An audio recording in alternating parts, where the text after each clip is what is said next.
ప్రభువు యేసుక్రీస్తు నామమున మీ అందరికీ శుభాభివందనాలు. అనుదిన ఆత్మీయ ఆహారం అనే ఈ కార్యక్రమానికి మీ అందరినీ ప్రేమపూర్వకంగా క్రీస్తు పేరిట బెరాకా చర్చ్ తరపు నుండి ఆహ్వానిస్తున్నాను. ప్రియమైన దేవుని బిడ్డలారా, కొన్నిసార్లు కొంతమందిని గమనించినప్పుడు ఎప్పుడూ దిగులుతో విచారంతో ఏదో పోగొట్టుకున్నట్టు, ఇక తర్వాత ఏదో ఇక లేదు, రెండో అడుగు లేదు, ఇదే చివరి నిమిషం అన్నట్లుగానే ఉంటారు. కానీ దేవుడు అలా చెప్పటం లేదు. మనము సంతోషంగా ఉండాలి. మనకి దేవుడు కలిగినందున, దేవుడు మనకు తోడుగా ఉన్నటువంటి స్థితిని బట్టి మనము ఎల్లప్పుడూ సంతోషంగా ఉండాలి.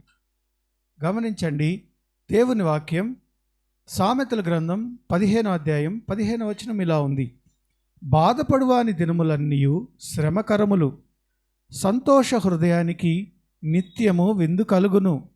ప్రియమైన దేవుని బిడ్డలారా, డోంట్ వరీ. నీకున్నటువంటి శ్రమ ఏదైనా, సమస్య ఏదైనా, కష్టం ఏదైనా నువ్వు బాధపడద్దు. నీవు గనక బాధపడినట్లయితే నీకు శ్రమే ఎదురుంటుంది. కానీ నీవు గనక సంతోష హృదయాన్ని కోరుకుంటే, దేవుని వైపు చూస్తే, దేవుడు నీకు సంతోషమైన హృదయాన్ని ఇస్తాడు.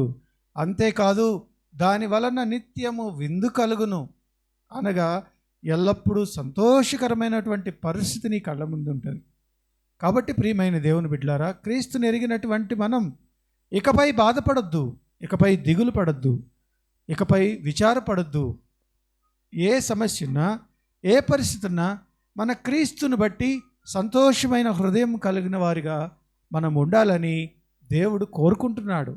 ఎప్పుడైతే నీవు సంతోషంగా ఉంటావో, ఎప్పుడైతే నీవు దేవుని మీద విశ్వాసం ఉంచుతావో, ఎప్పుడైతే నీ దేవుని మీద పూర్తిగా ఆధారపడతావో, అప్పుడు నీ దుఃఖ దినములు పోయి నీవు ఏ సమస్యల్లో ఉన్నావో వాటికి సమాధానం దొరుకుతుంది. దేవుడిని అడిగినప్పుడు, దేవునికి ప్రార్థన చేసినప్పుడు నిన్ను దేవుడు తప్పకుండా అటువంటి పరిస్థితుల్లో నుంచి విడిపిస్తాడు. అటువంటి గొప్ప కృప మన దేవుడు మనందరికీ దయచేయునుగాక.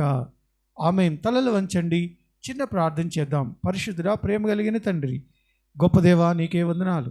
ఆయన మా దిగులులో, మా విచారంలో, మా బాధల్లో మేము ఉండటం నీ చిత్తం కాదు. నీ వైపు చూస్తూ ఉన్నతమైన స్థితిలో ప్రభువా నిత్యము విందు జరగాలని నీవు కోరుకుంటా ఉన్నావు.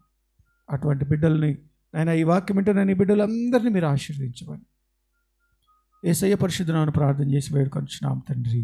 ఆమేన్. ఇప్పుడు మన తండ్రి అయిన దేవుని ప్రేమ, కుమారుని యొక్క సహవాసము, పరిశుద్ధాత్మ తోడు సదాకాలం మనకు తోడుగా ఉండి నడిపించి ఆశీర్వదించి కాపాడునుగాక. ఆమేన్.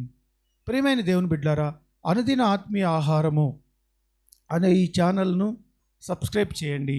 మీ ప్రార్థన అవసరతలు ఈ క్రింది నంబర్కు తెలియచేయండి. అంతేకాదు మీ ఫ్రెండ్స్ అందరికీ షేర్ చేయండి. Thank you.